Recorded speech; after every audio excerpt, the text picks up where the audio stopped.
नमस्कार मित्रांनो, सुस्वागतम. घरोघरी मातीच्या चुली या मालिकेच्या आजच्या भागामध्ये आता सुमित्राने जो ओवीसाठी शिरा आणलेला असतो तर त्यातील काही शिरा डब्यामध्ये शिल्लक असतो, म्हणून तो डब्बा तसाच ओवीकडे दिलेला असतो. ही जानकीने बघितलेलं असतं.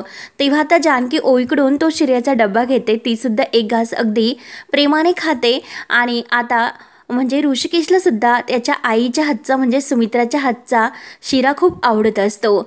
म्हणून आता तो शिरा खाण्यासाठी जानकी आणि ह्या ओवी एकमेकींकडे बघून हसतात आणि एकमेकींना खुणावतात. म्हणून त्या आता ऋषिकेशला शिरा खाण्यासाठी आग्रह करतात. तर ऋषिकेश म्हणतो की नकोय जानकी, अगं माझं काम चालू आहे, मला भूक नाही. त्यावर आता ओवी म्हणते की अहो बाबा खा ना, माझ्या फ्रेंडने इतक्या प्रेमाने दिला आणि काय तुम्हाला खायचं नाही का, आवडत नाही का? तर आता ऋषिकेश म्हणतो की नाही बाळा, तसं नाही, मी कामात आहे बाळा, खरंच मला नकोय. त्यावर आता जानकी म्हणते की अहो असं काय करतात, तुम्हाला आवडतो ना शिरा? त्यावर आता ऋषिकेश बोलून जातो की आवडतो ग जानकी शिरा, पण फक्त मला माझ्या आईच्या हातचा शिरा आवडतो. आणि ऋषिकेश लगेच बोलायचा पुन्हा बंद होतो, कारण सुमित्रावर त्याचा राग असतो. आई हा शब्द तो पुन्हा म्हणणार नसतो असे त्याने सांगितलेले असते. त्यावर आता ते ऐकून जानकी म्हणते काय हो ऋषिकेश, काय म्हणालेत, आईंचा हातचा शिरा आवडतो? त्यावर आता ओवी सुद्धा म्हणते की काय आजीच्या हातचा शिरा आवडतो बाबा तुम्हाला? त्यावर आता ऋषिकेश म्हणतो की नाही नाही आणि डब्बा घेतो आणि लगेच शिरा खायला तो सुरुवात करतो. एक दोन घास खाल्ल्यानंतर मात्र तो शिरा त्याची चव अगदी सुमित्राने बनवलेल्या टेस्ट सारखी त्याला लागते आणि तो तर शिरा तिनेच बनवलेला असतो. म्हणून आता ऋषिकेश पूर्णपणे शिरा हा सुमित्रालाच बनवलेला आहे हे ओळखतो. तेव्हा मात्र आता शिरा खाता खाता त्याला सुमित्राची आठवण होते. एकदा प्रेमाने दोघं एकमेकांच्या मिठीत रडत असतात, सुमित्रा सुद्धा, ते सर्व त्याच्या डोळ्यासमोर येतो. तेव्हा आता तो थोडासा अस्वस्थ होतो. तर जानकी विचारते की काय झालं, आवडला ना तुम्हाला शिरा? ओवीला तर खूप आनंद झालेला असतो. ऋषिकेश ओवीकडे बघत असतो. तेव्हा आता लगेच ऋषिकेश ओवीला विचारतो की बाळा हे सांग मला की हा शिरा तुला कोणी दिला? त्यावर आता ओवी म्हणते की बाबा अहो मी तुम्हाला सांगितलं की हा शिरा माझ्या बेस्ट फ्रेंडने दिला. त्यावर आता ऋषिकेश म्हणतो की ओवी हे बघ, मला खरं खरं सांग. तेव्हा आता ओवी म्हणते की बाबा अहो मी खरं खरंच सांगते की खरंच माझ्या बेस्ट फ्रेंडनीच हा शिरा मला दिला. त्यावर आता ऋषिकेश विचारतो की नक्की ना बाळा? तेव्हा ओवी म्हणते हो बाबा. तर ऋषिकेश पूर्णपणे तो शिरा अगदी पटपट खाऊन टाकतो. तेव्हा आता ओवी म्हणते की बाबा अहो मला पण भरवा ना. तर ऋषिकेश लगेच तिला एक घास भरवतो. तर ओवी म्हणते की बाबा आता मी ना हातपाय धुवून येते, म्हणून ओवी धावतच जाते. परंतु जानकीला इतका आनंद होतो, तिच्या डोळ्यातून अगदी आनंद अश्रू येत असतात. तेव्हा आता ऋषिकेश विचारात पडतो आणि त्याच्या चेहऱ्यावर एक असं स्मित हास्य येतं. तर जानकी त्याच्या जवळ येते आणि ऋषिकेशला विचारते काय हो ऋषिकेश, कसला इतका विचार करता हो तुम्ही? त्यावर आता ऋषिकेश खुशून म्हणतो की जानकी अगं ह्या शिरेला आईच्या हातची चव आहे ग. त्यावर आता जानकी म्हणून जाते हो आपल्या आईंच्या हातची. तर लगेच ऋषिकेश खुशून म्हणतो की हो आपल्या आईच्या, आणि परत बोलायचे थांबतो. त्यावर आता जानकी ऋषिकेशला म्हणते की तुम्ही कितीही आईंना विसरण्याचा प्रयत्न केला तरी ते आता शक्य नाही ऋषिकेश. कितीही काही झालं तरी त्या तुमच्या आई आहेत, त्यांची आठवण तुम्हाला. आणि तेवढ्यात ओवी धावत येते आणि जानकी ही बोलायचे बंद होते. तेव्हा ऋषिकेश ओवीच्या हातामध्ये तो डब्बा देतो आणि घटघट असं पाणी पितो. आणि जेव्हा त्याच्या हाताकडे त्याचं लक्ष जातं तेव्हा मात्र जे काही त्याचं कडं असतं, त्याच्या आईचा तो आशीर्वाद, तर त्याला त्या कड्याची आठवण होते की ओवीच्या हॉस्पिटलच्या खर्चाच्या वेळीस त्याने ते कडं विकलेलं असतं. आणि आता तो हाताकडे एकटक पाहत असतो. तर जानकी सुद्धा त्याच्याकडे पाहते आणि ऋषिकेश लगेच बाजूला जातो. त्यावर आता जानकी मनात विचार करते आज मात्र तुम्ही आईंच्या नावाने चिडला नाहीत, गप्प बसलात. यातच सर्व काही आलं ऋषिकेश आणि जानकीला सुद्धा खूप छान वाटतं. त्यानंतर आता ओवीला भेटून घरी आल्यानंतर मात्र सुमित्राला इतका आनंद होतो. घाईनी नानांच्या रूममध्ये अगदी धावत धावत येते आणि अहो दरवाजा लावून घेतल्यानंतर म्हणते तुम्हाला मला काहीतरी सांगायचं, आज ना मी आपल्या ओवीला भेटले.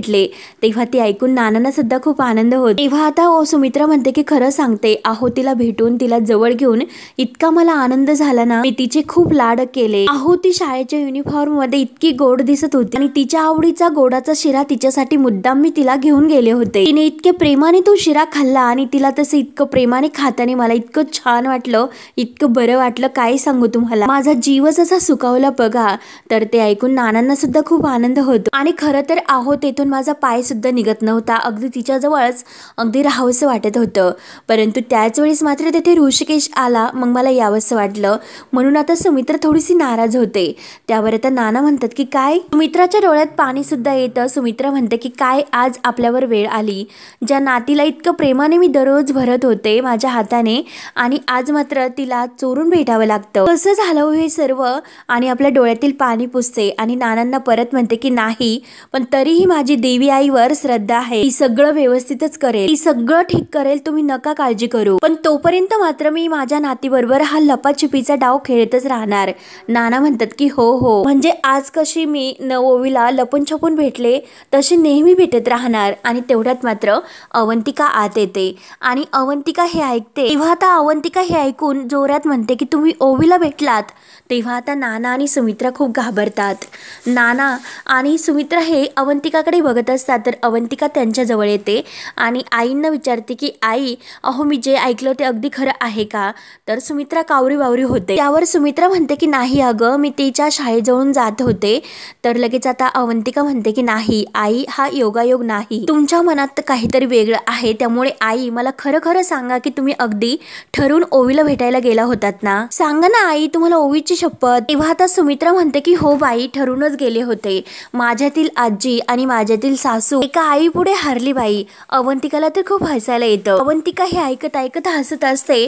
तर सुमित्रा म्हणते की हे बघ अगं, मला ओवीला भेटायची खूप इच्छा होत होती. जेव्हापासून त्या ऐश्वर्याने तिला घरातून हाकलून दिलं होतं ना, तेव्हापासून मला चैनच पडत नव्हते. अगदी ओवीला भेटण्यासाठी माझा जीव कासावीस झाला होता. गुन्हा त्या ऐश्वर्याने केला होता, परंतु स्वतःला मात्र मी गुन्हेगार समजत होते. मला माहिती आहे की जे मी केलं, ओवीला भेटायला गेले ते योग्य नाही. परंतु तर लगेच आता अवंतिका म्हणते की नाही आई, तुम्ही योग्य एकदम असं योग्य केलं. बरं झालं तुम्ही ओवीला जाऊन भेटलात. ओवी तुम्हाला किती मिस करत होती. आता तुम्हाला ओवीला भेटलात ना, आणि ती तुम्हाला भेटली, तिला सुद्धा इतकं छान वाटत असेल आणि ती इतकी खुश असेल. अवंतिका इतकी खुशून म्हणत असते.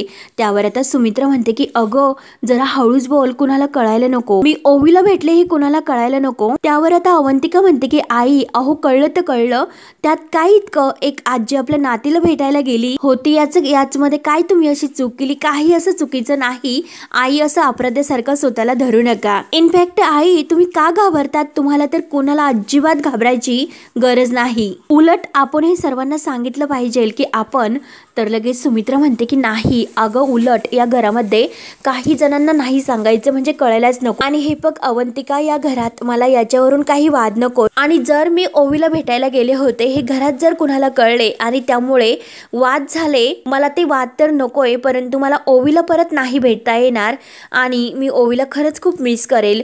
म्हणून त्यामुळे मला घरामध्ये वाद नकोय आणि कुणाला सांगायला सुद्धा नकोय. त्यावर आता अवंतिका म्हणते की बरं आई, नाही सांगणार मी कुणाला काही. की टिंब टिंब टिंब टिंब टिंबला भेटायला गेले होते. म्हणून सुमित्राला खूप हसायला येतं आणि अवंतिकाला सुद्धा. तर सुमित्रा खुशून म्हणते की अहो बघतात ना तुमच्या वकिली सुनबाईची करामत. तेव्हा आता सुमित्रा आणि नाना इतके खुश असतात. ते बघून अवंतिका मनात विचार करते की काल रात्री मी सुमित्रावर चिडले होते की आपण आपल्या घरी निघून जाऊ म्हणून, पण आज मला वाटते की अवंतिका तू उगाच घाई कर. आपल्या माणसांसाठी, त्यांच्या आनंदासाठी तू येथेच थांबायला हवं. म्हणून त्या दोघांना इतकं खुश बघून अवंतिकाला सुद्धा खूप छान वाटतं. ती सुद्धा अगदी खुश होऊन हसते.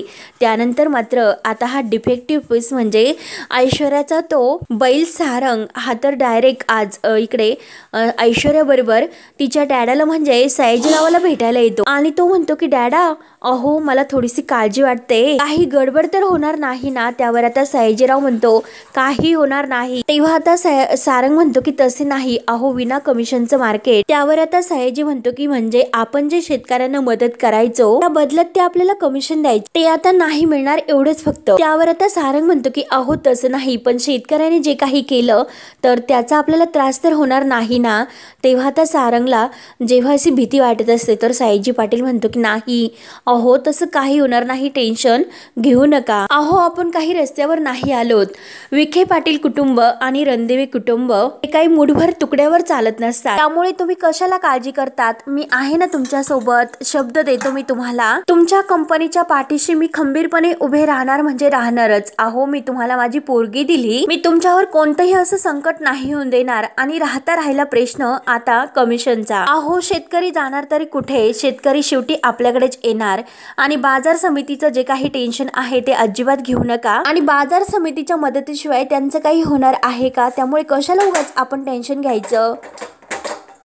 तुमच्या सोबत जावे बापू, त्यामुळे अजिबात टेन्शन घ्यायचं नाही। तेव्हा आता सारंग म्हणतं की हो ना, तुम्ही आहात ना माझ्यासोबत, त्यामुळे कशाला मी इतकं टेन्शन घेऊ। अहो डॅडा कसं आहे की घरामध्ये आता कोणी मोठं माणूस नाही, नाना आहे पण ते आजारी आहेत, त्यामुळे ते तर काही बोलू शकत सुद्धा नाही। सौमित्र दादाला तर यात इंटरेस्ट नाही, आणि तो ऋषिकेश दादा। तेव्हा आता ऋषिकेश दादा असं म्हटल्यानंतर सारंग ऐश्वर्याकडे पाहायला सुरुवात करतो, आणि ऐश्वर्या रागाने सारंगकडे। त्यावर आता सारंग लगेच शांत होतो आणि जाऊन द्या असे सयाजी पाटलांना म्हणतो। तेव्हा लगेच ऐश्वर्या म्हणते की अहो सारंग जाऊन द्या, तुम्ही लगेच इतके असे डिस्टर्ब होऊ नका, नाराज होऊ नका, काळजी सुद्धा करू नका। अहो माझे डॅडा ते तुमचे सुद्धा डॅडा आहेत, आणि डॅडा सगळं काही व्यवस्थित करतील, हो की नाही डॅडा? तर लगेच आता सयाजी पाटील म्हणतो की करणार काय? अगं करणारच। अहो टेन्शन घेऊ नका, घ्यायचंच झालं तर चहा घ्या, परसान घ्या। तेव्हा सारंगला खूप हसायला येतं, तो तर खूप खुश असतो। ऐश्वर्या आणि सयाजी पाटला तर हेच हवं असतं की काही करून याला आता आपण जसे तालावर नाचू असं नाचवायचं। त्यानंतर आता ओवी इकडे चित्र काढत असते, आणि तिची आई तिथे कपड्यांच्या घड्या घालत असते, म्हणजे जानकी। तर लगेच आता ओवी जानकीला विचारते की आई मला एक गोष्ट सांग की आपण सारंग काका, आजी, सौमित्र काका आपण परत कधीच एकत्र नाही येणार का? त्यावर आता जानकी म्हणते की काय येणार नाही बाळा, आपण येणार, आज न उद्या आपण नक्की एकत्र येणार बाळा। त्यावर आता ओवी इतकी खुश होते, आणि काय आई उद्या येणार असे विचारते, तर जानकीला हसायला येतं। जानकी म्हणते की काय ग, उद्या काय असं विशेष आहे? त्यावर आता ओवी खुशून म्हणते की आई अगं उद्या 24 तारीख आहे, अगं तू उद्याची तारीख विसरतेस की उद्या काय आहे ते विसरते। त्यावर आता जानकी विचार करते, जानकी म्हणते की उद्या तर डिसेंबर, आणि तिच्या लक्षात येते, आणि लगेच खुशून म्हणते की ओवी अगं उद्या तर तुझ्या बाबांचा वाढदिवस आहे। त्यावर आता ओवी खुशून म्हणते की हो यस आई, अगदी करेक्ट। तेव्हा जानकीला इतका आनंद होतो, जानकी म्हणते की अगं बाळा नकळत का होईना खूप छान अशी कल्पना तुम्हाला दिली ग। तर ओवी सुद्धा खूप खुश होते।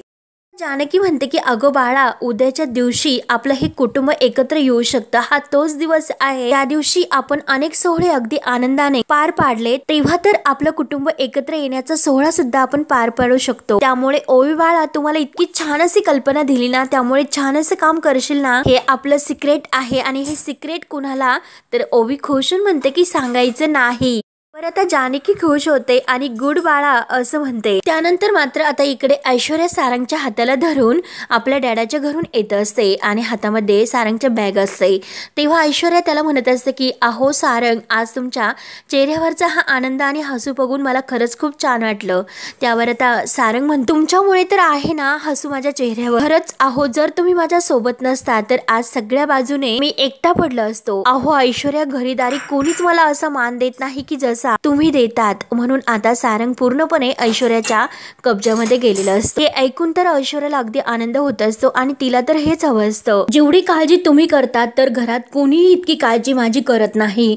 म्हणून आता ऐश्वर्याचं खूप असं तोंड भरून कौतुक आता हा सारंग करायला सुरुवात करतो। तसतशी ऐश्वर्या खूप खुश होत असते, अगदी तिच्या मनासारखं होत असतं। अहो ऐश्वर्या तुम्ही माझा एकही शब्द मान कधीच खाली पडून देत नाही अहो, म्हणजे बाकीच्यांना रणदिव्यांची काळजी असेल, तुम्ही एकटे अशा आहेत की ज्यांना सारंग रणदिव्यांची काळजी असेल। हेच बघा अहो तुमचे डॅडा सुद्धा कसे माझ्या पाठीशी खंबीरपणे माझ्या सोबत आहेत, नाहीतर तुम्हीच मला सांगा की या सर्वात मी एकटा काय करणार होतो। त्यावर तर ऐश्वर्या ही चेहऱ्यावर दाखवते की खूप तिला आनंद झालाय, परंतु मनात म्हणते की नाही तर अरे तू तर काय करणार होता, तू तर तिकीट आहे माझं सूट घेण्याचं। आणि लगेच सारंगला म्हणते की हे बघा सारंग, तुम्ही असं काहीतरी बोलू नका आणि मला परक करू नका। अहो मी आणि डॅडा नेहमी तुमच्या सुखाचा विचार करत असतो, त्यामुळे सारंग अहो मला काय वाटतं की, तर लगेच सारंग म्हणतो की अहो काय वाटतं बोला ना। तेव्हा आता ऐश्वर्या सांगायला सुरुवात करते की डॅडा खंबीरपणे आपल्या पाठीशी उभे असतात, तर मला सुद्धा असं वाटतं की आपण सुद्धा त्यांच्यासाठी काहीतरी करूयात। तेव्हा आता सारंग खुश होऊन म्हणतो की करूयात ना, आपण नक्की काहीतरी करूयात, मग काय करूयात हे तुम्ही सांगा, तुम्ही जे सांगाल ते आपण आपण करूया। तर आता ऐश्वर्या म्हणते की हो, सो मला असं वाटतं आपण डॅडांना असं काहीतरी गिफ्ट देऊया। तर लगेच सारंग इतका खुश होतो आणि ऐश्वर्या, अहो तुम्ही माझ्या मनातील बोललात।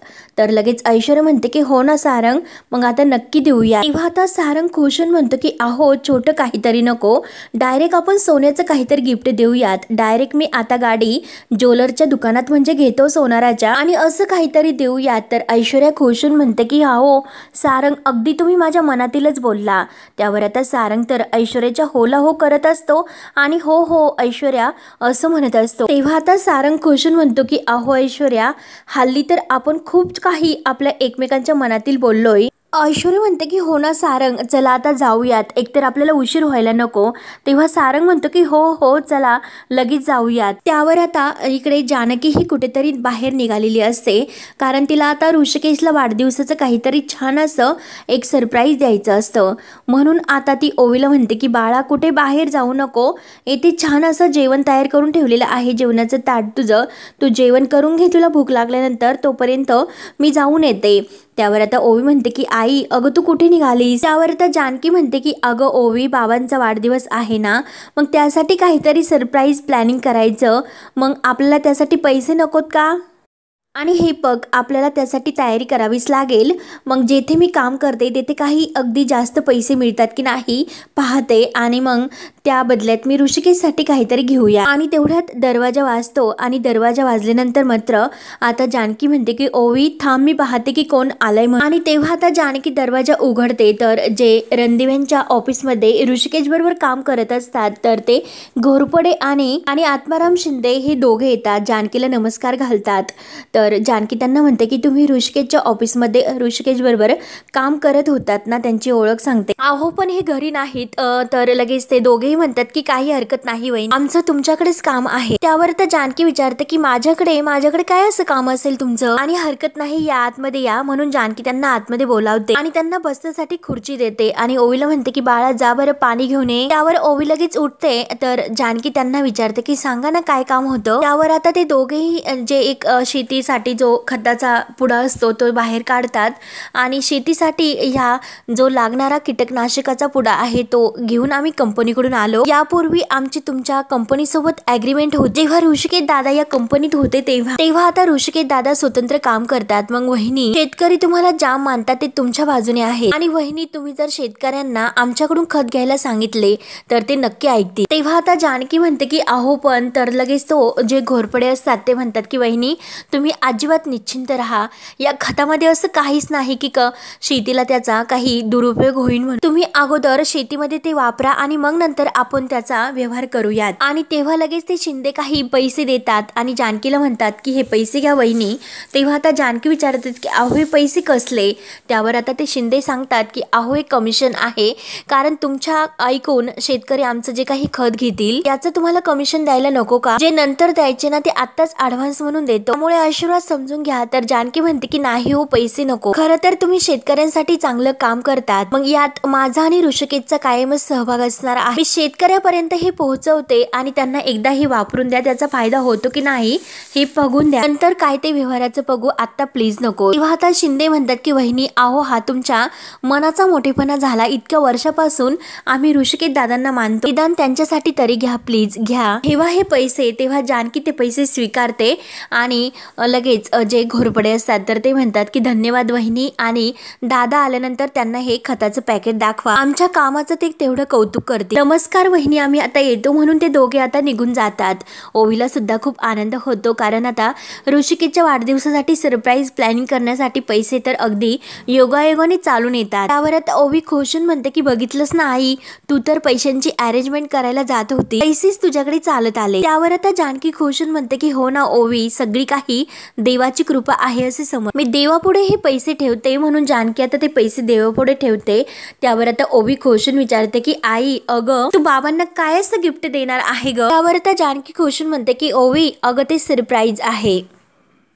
त्यावर आता ओवी म्हणते की असं करणारस का तू आता आई, आपण दोघी आहोत ना, पण एका टीम मध्ये आहोत ना. त्यावर आता जानकी म्हणते की तुझी आणि बाबांची सुद्धा एकच टीम आहे, मला माहिती नाही का, पोटात काही राहत नसतं तुझ्या, पटकन बाबांना सांगून देशील. नाही नाही, त्यासाठी मी तुला नाही सांगू शकत, मला रिस्क घ्यायची नाही, ते सरप्राईज आहे, सरप्राईजच राहून दे, उद्या कळेल तुला की मी काय सरप्राईज बाबांना दिलं म्हणून. त्यावर ओवी खुशून विचारते की आई अगं बाबा सरप्राईज बघितल्यानंतर खुश होतील ना. त्यावर आता जानकी म्हणते की हो, आणि त्यांच्या माणसांना भेटून सुद्धा ते खूप खूप असे खुश होतील. तेव्हा आता जानकी लगेच सौमित्रला कॉल करते आणि हॅलो सौमित्र भाऊजी, आणि सौमित्रला एका ठिकाणी भेटायला बोलावते. आणि आता ते दोघेही भेटायला येतात आणि आता जानकी खुशून त्यांना सांगत असते. तर सौमित्र भाऊजी म्हणतो की उद्या काय आहे ग वहिनी. त्यावर आता जानकी म्हणते की काय सौमित्र भाऊजी, हे तुम्ही मला विचारता. अहो भाऊजी उद्या काय आहे तुम्हाला नाही आठवत, तुम्ही वकील आहात ना, मग शोध घ्या की उद्या काय आहे ते. तेव्हा आता सौमित्र म्हणतो की वहिनी अगं खरंच मला नाही माहिती की उद्या काय आहे ते, कारण सौमित्राच्या लक्षात नसतं की उद्या ऋषिकेशचा वाढदिवस आहे म्हणून. त्यावर आता जानकी म्हणते की अहो मी कशाला तुम्हाला सांगायला हवं, तुम्हाला आठवायला पाहिजे. त्यावर आता सौमित्र म्हणतो की एकच सेकंद थांब, की मला आता डोळे बंद करून दे आणि विचार करून दे, मला नक्की आठवेल. त्यावर आता जानकी म्हणत असते की खरंच हो, नक्की डोळे बंद करा आणि नक्की आठवा, विचार करून नक्की तुम्हाला आठवेल. आठवायला हवं ना भाऊजी तुम्हाला. तर सौमित्र म्हणतो की खरंच अगं वहिनी मला नाही आठवत. तर जानकी म्हणते की नाही भाऊजी आठवायलाच हवा, उद्याचा खरंच दिवस खूप असा स्पेशल आहे. आणि तेवढ्यात आता सौमित्राच्या मोबाईलवर मेसेज वाचतो आणि तेव्हा तो मोबाईलमध्ये पाहतो तर म्हणतो की अगं जानकी वहिनी उद्या तर 24 तारीख आहे, म्हणजे उद्या ऋषिकेश दादाचा बर्थडे आहे. त्यावर आता जानकी खुशून म्हणते की हो सौमित्र भाऊजी, हेच मी तुम्हाला सांगत होते, नशीब तुम्हाला ते आठवलं. तेव्हा आता लगेच सौमित्र खूप खुश होतो आणि खरंच वहिनी काय मज्जा करायचो ग आपण दादाच्या बर्थडेला. दादाचा बर्थडे म्हटला की दिवसाची सुरुवात तुझ्या गाजर हलव्यानी व्हायची. त्यानंतर आता शरू आणि सारंग काहीतरी त्याला अंतरंगी असं रेडी करून घेऊन यायचे. नंतर आई त्याला मायेने ओवाळायची, तू आणि ओवी मिळून बर्थडे केक तयार करायचे आणि नाना तर स्पेशल असं बर्थडे साठी काहीतरी गिफ्ट घेऊन यायचे आणि खुश खुश असायचे. खरंच आपण तेव्हा किती असं आनंदी होतो, खुश होतो ग वहिनी. काय माहिती आता ते मोमेंट्स परत येतील म्हणून. तेव्हा आता जानकी म्हणते की उद्याच येतील आणि उद्याच आले तर दरवर्षी आपण यांचा वाढदिवस एकत्र साजरा करतो, तर या सुद्धा वर्षी आपण तो वाढदिवस एकत्र साजरा करायचा आणि हेच माझं त्यांच्यासाठी गिफ्ट असणार आहे. त्यावर आता ते ऐकून सौमित्र अगदी खुश होत. आणि खरंच वहिनी काय सॉलिड असा थॉट आहे ग तुझा. मी नक्की खात्रीने सांगतो की सर्वजण एकमेकांसमोर आले ना ते आपलं मन नक्की मोकळं करते. पण वहिनी अगं हे वाटतं तितकं सोपं नाही. तर आता जानकी वहिनी म्हणते की का सोपं नाही, जोपर्यंत तिचा सौमित्र भाऊजी आहे ना तोपर्यंत त्या काही असं अशक्य नाही. तेव्हा सौमित्र विचारतो की वहिनी तू असं काय ठरवलेलं आहे, नक्की काय असं प्लॅनिंग असेल. त्यावर आता जानकी म्हणत असते की उद्यासाठी मी असं काहीतरी रेस्टॉरंट बुक केलेलं आहे. तेव्हा आता सौमित्र म्हणतो की वाव सुपर, आणि हे बघ रेस्टॉरंटचे जे काही पैसे असतील ते सर्व मी भरेल. तेव्हा आता जानकी म्हणते की नाही सौमित्र भाऊजी नाही, रेस्टॉरंट मध्ये यांना मी कसं घेऊन यायचं ते माझ्याकडे लागलं, पण तुम्ही मात्र आई सारंग भाऊजी अवंतिका गुलाबदादा सगुण्या सगळ्यांना तेथे घेऊन या आणि आपण काही करतो याचा अंदाज कुणाला यायला नको. जमेल ना सौमित्र भाऊजी तुम्हाला. तर सौमित्र म्हणतो की जमेल नाही, जमूनच घेऊ. तेव्हा जानकी खुशून डन बोल. तर सौमित्र म्हणतो की मी आणि अवंतिका दोघेही मिळून हे काम करू.